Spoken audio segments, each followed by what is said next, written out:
wounded alien assassin crawled to his door, he gave her mercy instead. The crash echoed through the valley 3 seconds before Ethan Wade's hand found the Glock under his pillow.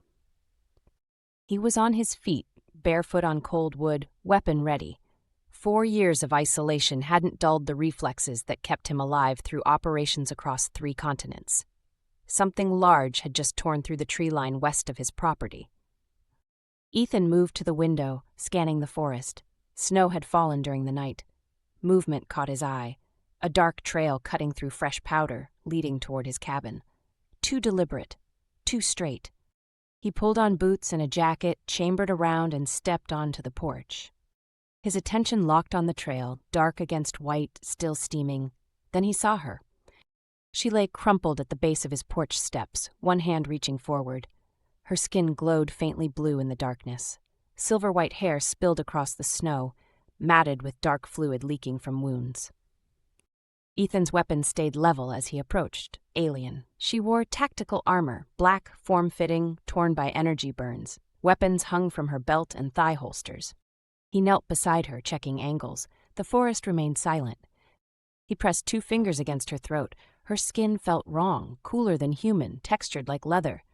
But there, a pulse, fast and irregular. Her eyes opened. Vertical pupils snapped into focus, amber irises fixing on his face. Predatory. Her hand moved toward a weapon. Ethan caught her wrist. Easy. She bared sharp canines and tried to pull free, their eyes locked. Then her pupils dilated, her body went slack, and consciousness fled. His hands were already dragging her inside. He got her onto his kitchen table. Her armor was sophisticated, no obvious fasteners. He grabbed trauma shears and started cutting. The armor peeled away, revealing blue skin marked with injuries, 3 plasma burns across her ribs. Her left arm bent wrong below the elbow, something had torn through her side. Ethan worked fast, falling into field medicine rhythm. Check airway, control bleeding. The basics translated across species. Her blood had a purple tinge and dried faster than human blood, forming a gel-like seal. He packed the worst injuries with gauze. Her eyes fluttered open as he worked. "Don't talk," Ethan said. She ignored him. "Why?" "Because you're dying." "Enemy." "Probably." Her eyes narrowed. "Should kill me." "Probably," he agreed, wrapping her ribs. She studied him, her gaze lingering on scars visible on his bare chest, bullet wounds, a knife slash, burn patterns. Doesn't make sense. Most things don't. Her hand gripped his wrist. "Why show mercy?" Ethan met those alien eyes. "Because I can." Her grip loosened and darkness claimed her again. He worked through the night. The cabin became a makeshift field hospital, lit by kerosene lamps and the glow of her blue skin. He set her arm, stitched what could be stitched, bandaged what couldn't. She was beautiful, he realized. Predatory grace, features sharp and angular. Her body was athletic, muscles defined beneath blue skin. Dawn was breaking when he stepped back. She'd stopped bleeding. Her breathing had steadied. Ethan washed his hands, watching pink-purple water swirl down the drain. His satellite phone sat on the counter, switched off for 3 years. He'd come to these mountains to disappear. The phone rang. Ethan stared at it. The phone was off. Had been off since the day he'd walked away. He answered. Wade, a voice he hadn't heard in years. "Bishop." "This line is dead," Ethan said. "Apparently not. You have something that belongs to very interested parties." "I have a patient." "You have a Sithral assassin who crash-landed after failing to eliminate a Colonial Federation diplomat. Her people want her back. The Federation wants her dead." Bishop's tone remained conversational. "You've put yourself in an interesting position." "I didn't put myself anywhere." Curious coincidence. Ethan's jaw tightened. "What do you want?" "To remind you that disappearing doesn't mean you're hidden. Whatever you decide to do with your house guest, do it knowing decisions have consequences." A pause. "Also, her species views mercy as terminal weakness. Restrain her before she wakes properly." The line went dead. Ethan stood motionless. Bishop had found him. The alien Sithral was valuable. He'd just painted a target on his back. He pulled restraints from his supply closet, military grade. He secured her wrists to the table frame, then her ankles. Her eyes opened as he tightened the last strap. Those vertical pupils fixed on him with complete awareness. She tested the restraints immediately. "Smart," she said, her voice stronger now. "I would have killed you in your sleep." "I know." She tilted her head. "You saved my life." "Yes. Why?" "Asked that already." I didn't understand the answer. Her gaze traveled over her bandaged body. "You have field medical training. Military?" Was, past tense. She was silent, those amber eyes never leaving his face. "My name is Shae'lynn. I'm an operative of the Sithral Empire. I was conducting a tactical elimination when my extraction failed." She spoke like filing a report. "You are my captor. What are your terms?" "I'm not your captor. You're restrained because you said you'd kill me." "You want something." "I want to know why someone crash-landed at my cabin," Ethan said, pulling up a chair. "I want to know who's coming, and I want to know why my dead phone just rang." Shae'lynn's eyes narrowed. "You have intelligence contacts." "Had. The past is never past with intelligence operations." She shifted slightly. "You were important once, important enough to merit a secure line and information about alien operations." Her lips curved. "Important enough to live alone in strategic isolation." "You're stalling while you calculate escape options." "Yes, is it working?" Despite everything, Ethan felt his mouth twitch. "You're not leaving this table until I have answers." "Then we have a problem. I'm not providing them until I understand why you saved me." She held his gaze. "In my culture, weakness is eliminated, failure is death, mercy is a flaw that gets purged. You knew I was dangerous, yet you preserved my life." She leaned forward. "Explain." Ethan was quiet, recognizing the gulf between them. "Because leaving you to die made me less than I want to be." Shae'lynn stared at him. Her pupils dilated and contracted rapidly. "That is irrational." "It may cost you your life." "Probably. Yet you did it anyway." "Yes." She fell silent, her gaze dropping to his scarred hands, then back to his face. Something shifted in her expression. "You confuse me, human." "Ethan, my name is Ethan Wade." "Ethan Wade," she repeated. "I confuse you as well?" "You crash-landed half dead at my door, bleeding purple, armed like you're going to war, and now you're tied to my table asking philosophical questions." "Yeah." That not-quite smile returned. The moment hung between them, strange and charged. "They're coming for you," Ethan said quietly. "I know. I should hand you over." "You should." "I'm not going to." Shae'lynn's eyes widened. "Why?" "Because I already decided you're worth saving, and I don't take that back." Shae'lynn lay in her restraints, staring at the ceiling. This human made no tactical sense. His actions violated every principle she'd been taught. And for the first time in her life, she wanted to understand why. 3 hours passed before Shae'lynn spoke again. Ethan had moved to the kitchen, keeping her in his peripheral vision while he made coffee. "You're not watching me," Shae'lynn observed. "I'm watching you." "Your back is turned. I can hear your breathing change when you move, your restraints creak when you test them, and there's a mirror above the sink." Ethan poured coffee. "I'm watching you." Silence. "Then you have extensive training." "Had. Skills don't atrophy. Muscle memory remains. You left your profession, but it didn't leave you." Ethan turned, leaning against the counter. "You analyze everything." "It keeps operatives alive." Her amber eyes tracked him. "You're carrying at least 2 weapons, the Glock, probably hip holster, and something smaller, ankle rig based on how you distribute your weight." 3, knife in my boot." Her pupils contracted. "You could have lied." "Could have. Why didn't you?" "Because you'd figure it out eventually, and then you'd stop believing anything I say." He sipped his coffee. "Trust has to start somewhere." Shae'lynn's head tilted. "Trust is a liability. It creates exploitable vulnerabilities. It also creates alliances. Alliances are temporary. Emotional investment compromises objective judgment." "That why your people left you to die?" Ethan asked quietly. Something flickered in her eyes. "I failed my mission. Failure has consequences. They made the tactically sound decision." "You almost died because you failed once, and you're defending their choice." Resources shouldn't be wasted on compromised operatives. You're not a resource, you're a person. I'm a weapon, forged, honed, deployed. When a weapon fails, it's discarded. Ethan set his coffee down and pulled the chair to her side. Who taught you that? The Sithral Empire.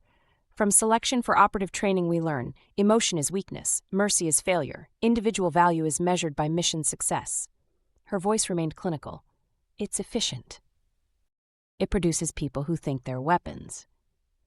We are weapons. You ask me why I showed mercy. Weapons don't ask questions like that. Shae'lynn was quiet. You're trying to make me doubt my training. I'm trying to make you see it might be wrong about some things. Based on what? Your single act of irrational compassion? Based on the fact that you're still thinking about it 3 hours later, Ethan said. If mercy was truly just weakness, you'd have dismissed my actions immediately. Her pupils dilated and contracted rapidly. Understanding enemy psychology is tactically valuable. I'm not your enemy. You're restraining me. To keep us both alive.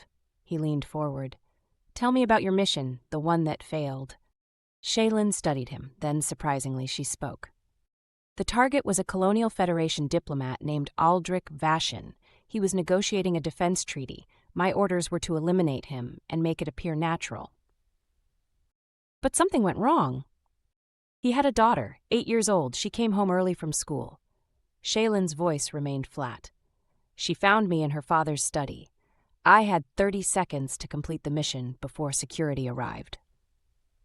Ethan waited.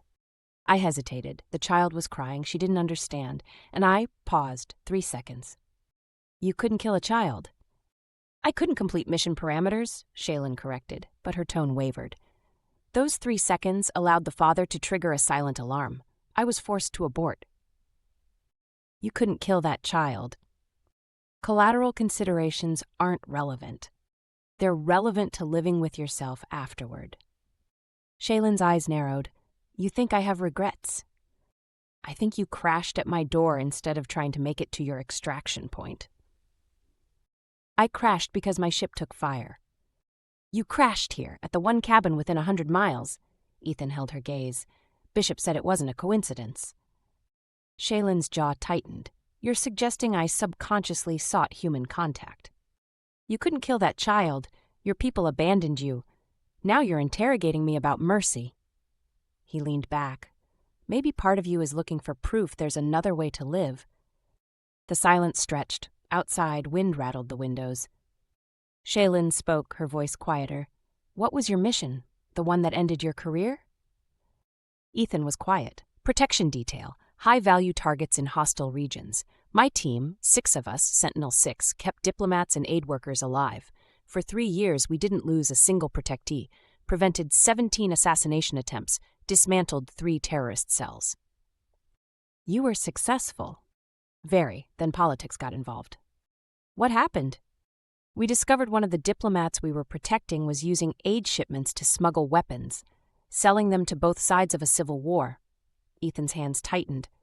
We reported it. The diplomat had connections. Our evidence disappeared, and we were under investigation. For doing your job, for embarrassing someone important, the diplomat walked. My team was disbanded, dishonorably discharged. 2 of my guys took their own lives within a year. Shae'lynn watched him. You saved lives and were punished. Because I exposed corruption, because I chose to do the right thing. He met her eyes. Sound familiar? Understanding flickered across her face. You think my situation parallels yours. I think we both got burned for having a conscience in systems that don't value it. My system is honest about its values. Yours pretended to care about morality and betrayed you anyway. Maybe both our systems are broken. Shae'lynn was quiet. If your system betrayed you, why did you save me? Because I don't want to become what they tried to make me. Cold, cynical. Ethan stood, moving to the window. They took my career, my reputation, my team, but they don't get to take who I am. That's idealistic. Probably. Idealism gets people killed. So does being a weapon without a conscience. He turned back. At least I can sleep at night. Shae'lynn's expression shifted, something raw crossing her features. Can you, truly? The question hung between them, vulnerable. Most nights, Ethan admitted, not all. She looked away. I haven't slept properly in 4 cycles. Since the failed mission, I keep seeing her face, the child. That's called a conscience. It's called operational compromise. It's called being human. I'm not human. No, but you're not just a weapon either. Shae'lynn's breathing had changed, faster and shallower. Her pupils were dilated, and he could see rapid pulse in her throat. Shae'lynn, the environment, Earth's atmosphere, my immune system is rejecting. Her body convulsed suddenly, back arching against restraints. The gel-like seal on her wounds began breaking down, dark purple fluid seeping through bandages. Ethan moved immediately, checking her vitals. Her pulse was racing, temperature spiking. What do you need? Immunosuppressants, Cithril Medical Bay. Don't have, she gasped. 3 days, maybe less. Like hell. Ethan grabbed his sat phone, pulling up files, black market medical databases, xenobiology research. You can't. Shut up and let me work. He scrolled through protocols. It was insane, dangerous, probably impossible. There, he muttered, finding a protocol for human organ transplant recipients. Your body's rejecting Earth. We suppress your immune response. Human immunosuppressants won't. They'll kill you or save you. Doing nothing definitely kills you. He pulled medical supplies. I'm not losing you. Shae'lynn watched him, something shifting in her amber eyes. Why do you care? Because I decided you're worth saving. He prepared the injection, and I don't take that back. Even if I might kill you when you release these restraints? Even then, their eyes met, and something unspoken passed between them, recognition of kindred spirits, or the beginning of trust. This is going to hurt, Ethan warned. Everything hurts. He administered the injection. Shae'lynn's body went rigid. Then, slowly, the convulsions eased. Her breathing steadied. The purple fluid stopped seeping. Ethan monitored her vitals. Finally, he allowed himself to breathe. Worked, he said. Shae'lynn's eyes opened, focusing on him. You saved me again. Yeah. I don't understand you. Join the club. But as she looked at him, this human who showed mercy and strength, who risked himself for someone who might kill him, Shae'lynn felt something she'd never experienced. Hope that maybe there was another way to exist. And that terrified her more than dying ever had. 2 days passed in careful equilibrium. Ethan kept Shae'lynn restrained but made her comfortable. Pillows, blankets against the cold. He administered immunosuppressants on schedule, monitored vitals, changed bandages. They talked in bursts that revealed more than either intended. Shae'lynn was healing faster than human biology would allow. Her blue skin had regained its luminescence, plasma burns fading to pale scars. On the 3rd morning, Ethan released the restraints. I'm going to let you up, he said. Shae'lynn's eyes opened. Why? Because you need to move, and because keeping you tied down isn't helping either of us trust each other. I told you I would kill you. You also asked me about mercy and told me about that child. He reached for the restraints. Are you going to kill me? She held his gaze. Finally, no. Why not? Because you're the first person who's ever shown me mercy. I want to understand why. Ethan released the restraints. Shae'lynn sat up slowly, testing her range of motion. She stood, swaying. Ethan moved to steady her, his hand on her elbow. The contact was electric. Her skin was cool, smooth, and alien. She tensed before deliberately relaxing. They stood too close, both acutely aware. I can stand, Shae'lynn said, but didn't pull away immediately. I know. She finally stepped back, her amber eyes studied him. You're not afraid of me. Should I be? Most beings are. We're trained to project danger. She moved around the cabin, testing her balance. But you treat me like a person. Because you are one. My culture would disagree. Your culture left you to die. Maybe their opinion isn't worth much. Shae'lynn paused at the window. It's beautiful here. That's why I chose it. To hide. To heal, Ethan corrected. She turned back. Have you healed? Working on it? He moved to the kitchen, starting coffee. What about you? When you weren't on missions, where did you go? Back to the Empire, Training facilities, debriefing centers. Her voice was matter of fact. Operatives don't have homes, we have assignments. That sounds lonely. Loneliness is an emotional response. We're trained to suppress it. Trained to suppress isn't the same as not feeling it. Shae'lynn was quiet, then surprisingly, no, it's not. Ethan poured 2 cups of coffee, offering her one. She studied the dark liquid. What is this? Coffee, fair warning, it's an acquired taste. She sipped carefully, her eyes widened. It's bitter. Some of the best things take time to appreciate. He watched her. You're not what I expected. What did you expect? Someone colder, more robotic. Efficient, precise, emotionless, she nodded. The reputation is cultivated. But you are capable of mercy. That child was an anomaly, a failure. Or proof the programming doesn't work as well as your empire thinks. Shae'lynn moved to the table. Tell me about Sentinel-6. Ethan leaned against the counter. We were the best. 6 operators from different special forces units. We protected people in the worst places. War zones, failed states. We saved lives. You were proud. I was. We made a difference. Until the betrayal. Until we learned that sometimes the people you're protecting are worse than the threats. His jaw tightened. That diplomat, Hendricks, was selling weapons that killed thousands, children mostly. When we tried to stop it, our government buried us. Shae'lynn watched him. You're angry. Wouldn't you be? Anger is an emotion. To suppress it. Ethan set his coffee down. But you felt something when that child looked at you. What was it? She was quiet. When she spoke, her voice was barely a whisper. Fear. Not for myself, for her, for what would happen if I completed the mission. She looked up, and shame. That's called morality. It's called weakness. No, it's called being more than a weapon. Shae'lynn stood, pacing to the window, her hands clenched. You keep trying to make me believe I'm more than what I was created to be. Because you are. How do you know I'm not just broken? Ethan moved toward her. She didn't retreat. Because broken things don't ask questions like that. Broken things don't care. He stopped nearby. You care about that child, about understanding mercy. That's not failure. That's evolution. My empire would execute me for saying this, but... She paused. I don't want to go back. Her shoulders dropped slightly. For the first time, she looked vulnerable. Then don't, Ethan said. It's not simple. They'll hunt me. They'll come through you. Let them come. You don't understand Sithril hunters. I was Sentinel-6. I've faced worse.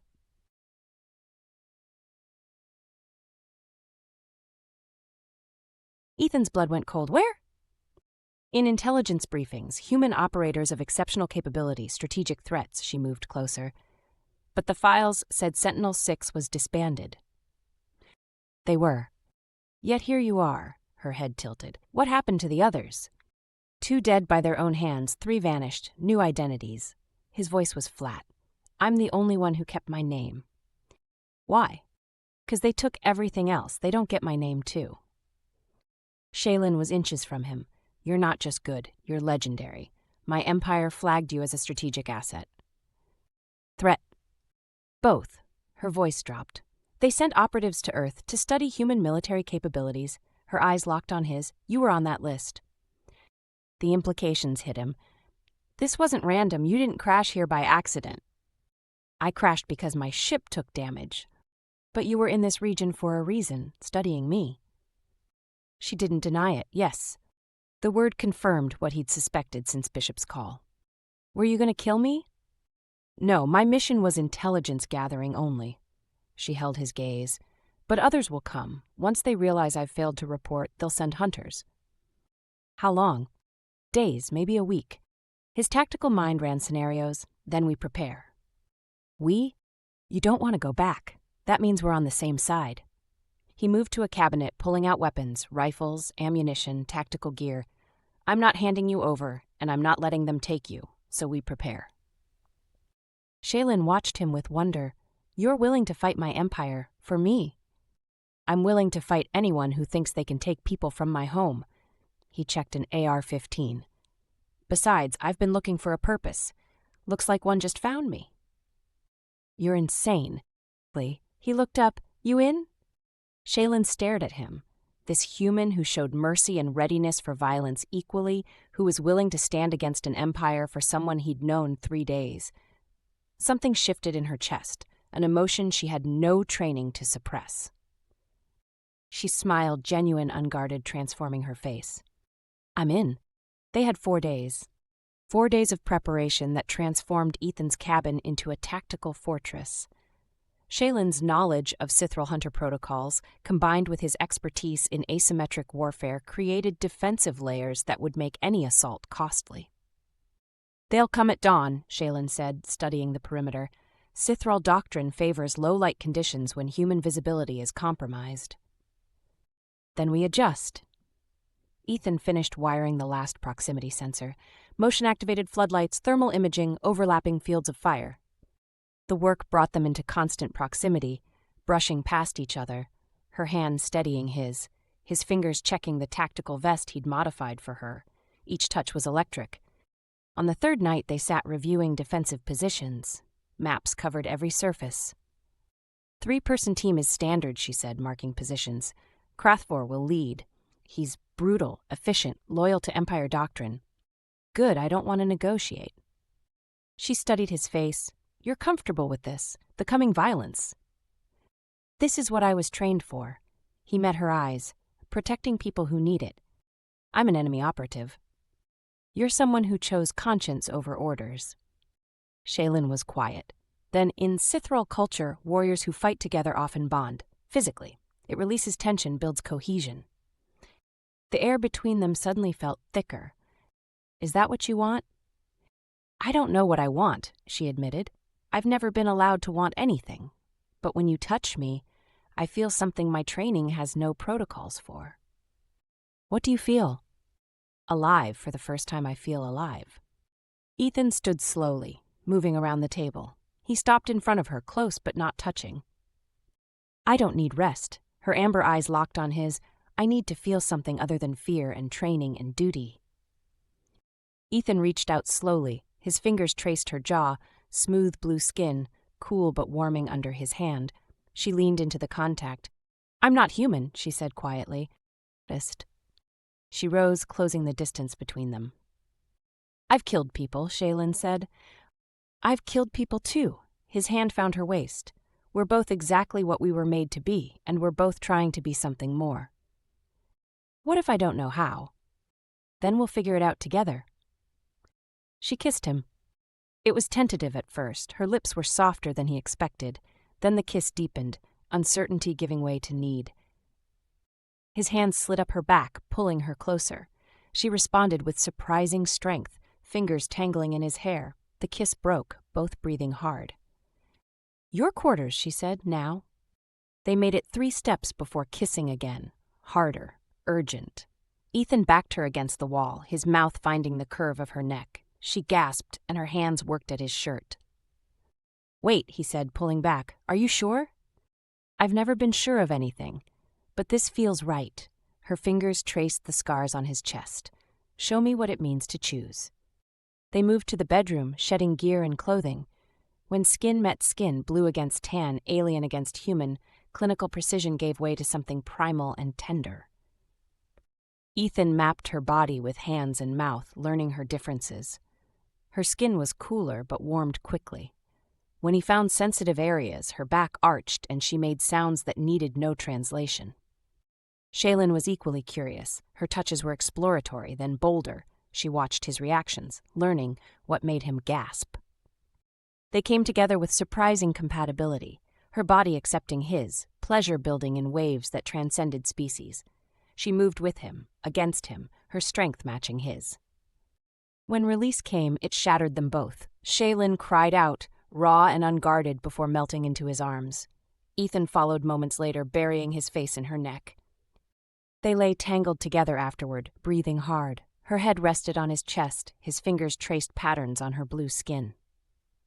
That was, Shae'lynn began. Yeah. She propped herself up, looking down at him. This complicates things. How so? Because now I have something to lose, something I want to survive for. Her expression was serious. That makes me vulnerable. It also makes you stronger. gives you a reason to fight harder. I don't know if this is love, Ethan said honestly, but it's something worth protecting. Something worth fighting for. Yes. She kissed him again, slower, savoring. When she pulled back, her expression was determined. Then we fight, we survive, and afterward we figure out what this becomes.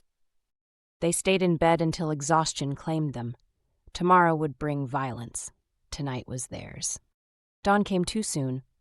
Ethan woke to Shae'lynn already dressed in tactical gear, checking weapons. But when she noticed him watching, she smiled. "They're here," she said. "Half a mile out, 3 heat signatures." Ethan was up and dressed in seconds. "Positions?" Approaching from the northwest, Krathvor is leading.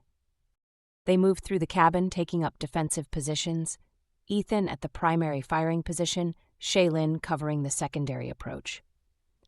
The floodlights activated, motion sensors detecting movement. 3 figures froze in sudden illumination, blue skin reflecting harsh light. Krathvor stood in the center, larger than Shae'lynn, scarred and brutal. "Shae'lynn," his voice carried across the snow. She responded in English, "Krathvor. You were left to die, yet you live, and you've allied with the human target." "The error is yours," Shae'lynn called back. "Leave now."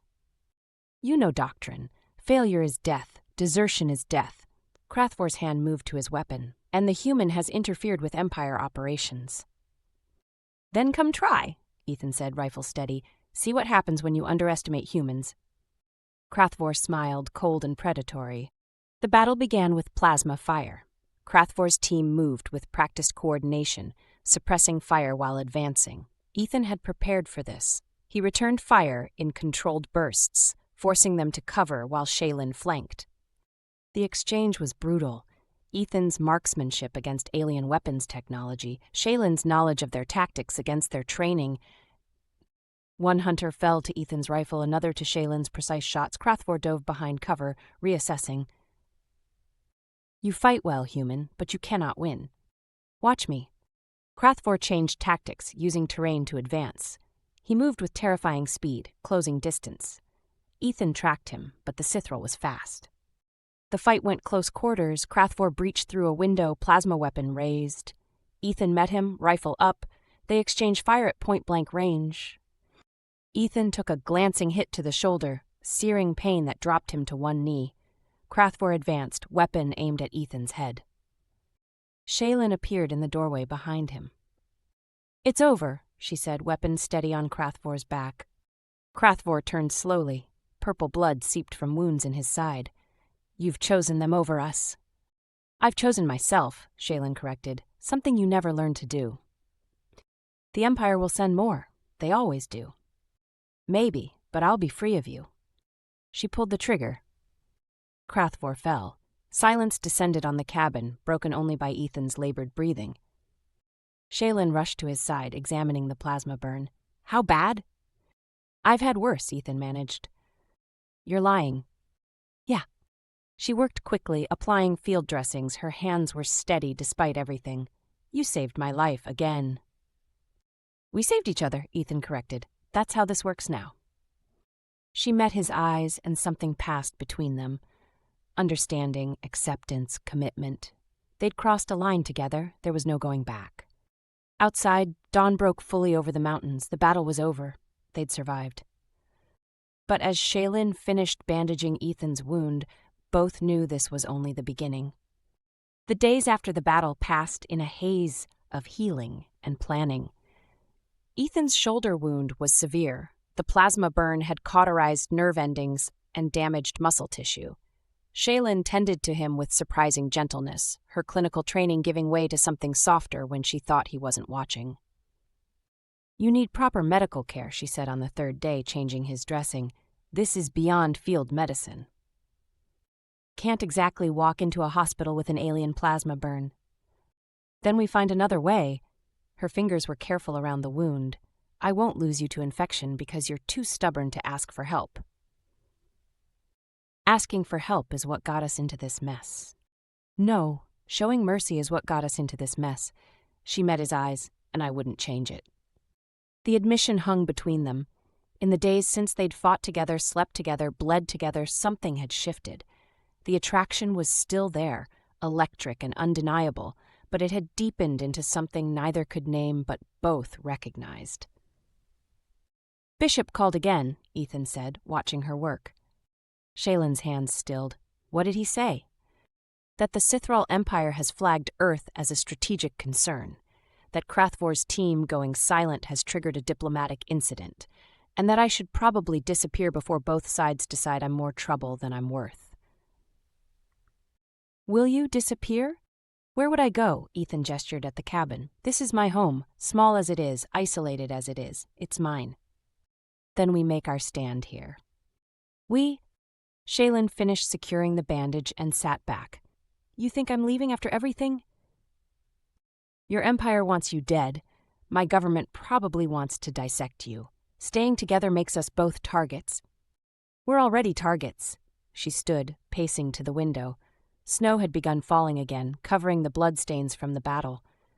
"The question isn't whether we're targets. It's whether we face it together or separately." Ethan pushed himself up despite the pain. "Together sounds better." "Together sounds impossible. Most good things are." She turned, and the look in her amber eyes made his breath catch. "What are we, Ethan? Really?" "I don't know. Human and alien, soldier and operative. Two people who probably shouldn't have survived, but did." He crossed the room slowly, closing the distance between them. "Two people who found something worth fighting for." "Love? Maybe, or maybe just the possibility of it, which might be enough." Shae'lynn reached up, her hand cupping his face. "In Sithral culture, we don't have a word for love. We have words for loyalty, for tactical bonding, for reproductive compatibility. But not for this." Her thumb traced his cheekbone. "Not for what I feel when I look at you." "What do you feel?" "Terrified, hopeful, alive." She smiled slightly. "Like I'm standing on the edge of something vast and unknown, and for the first time in my life I want to jump."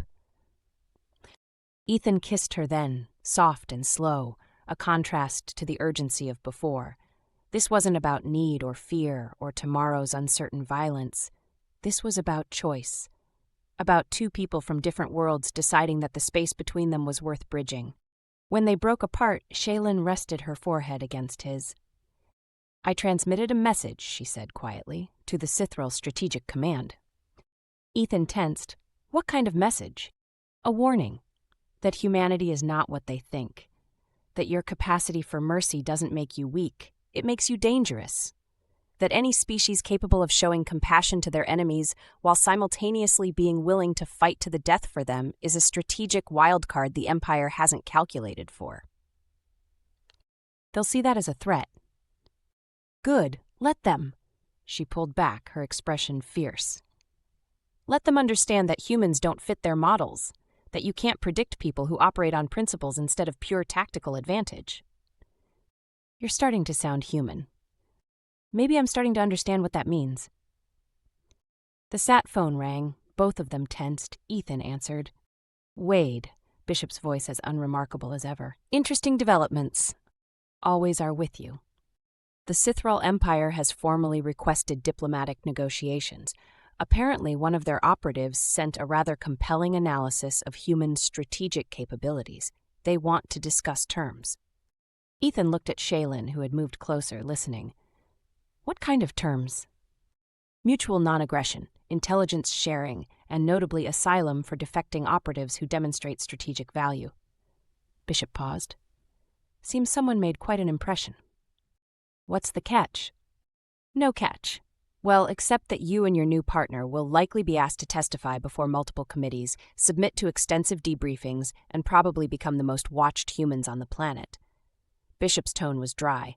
"But you'll be alive and together, which, given the circumstances, is better than most alternatives." Ethan looked at Shae'lynn, raising an eyebrow in question. She nodded slowly. "We'll consider it," Ethan said. "You have 48 hours. After that, other parties get interested, and I can't guarantee your safety." Bishop disconnected. Ethan set the phone down, turning to Shae'lynn. "So, diplomatic negotiations, committees, debriefings, sound fun?" "Sounds like a nightmare." "Yeah, but we'd be together." "Yeah." She moved into his arms, careful of his injured shoulder. They stood like that for a long moment, two warriors finding peace in each other's presence. "I never thought I'd have this," Shae'lynn said softly. "The choice to stay, to build something instead of destroy, to be more than a weapon. You were always more than a weapon, you just needed someone to see it. You needed someone to see it too, to see that mercy and strength aren't opposites. Maybe we saved each other. Maybe we did." Outside, snow continued to fall, covering the scars of battle. Inside, two people from different worlds held each other and planned a future neither had thought possible. The sat phone buzzed with a text. Ethan checked it. "Transport arrives in 2 days. Be ready." Bishop. 2 days, Ethan said. 2 days to decide if we're ready for whatever comes next. "Are you?" Shae'lynn looked up at him, her amber eyes clear and certain. "With you? I'm ready for anything." They spent those 2 days preparing. Not for battle this time, but for diplomacy. For the long, complicated process of two people from different species trying to build something together in a universe that said it was impossible. On the morning of the second day, they stood on the porch watching the sunrise. Ethan's arm was around her waist. Her head rested on his shoulder. "Whatever happens," Shae'lynn said, "I want you to know something." "What's that?" "That child I couldn't kill, the one whose father I was sent to assassinate. I looked her up after I transmitted my warning." She paused. "Her name is Sarah. She's 9 now, and she's alive because I hesitated." "You saved her." "I failed my mission and saved a life. In Sithral terms, that's weakness. In human terms," she trailed off. "In human terms, that's called doing the right thing. I'm learning what that means because of you. I'm learning what it means to trust again because of you." They stood in silence, watching light spread across the mountains. Two people who'd found each other in violence and blood, who'd chosen mercy over doctrine, who'd decided that the possibility of something real was worth any risk. The sound of approaching aircraft broke the moment. "That's our ride," Ethan said.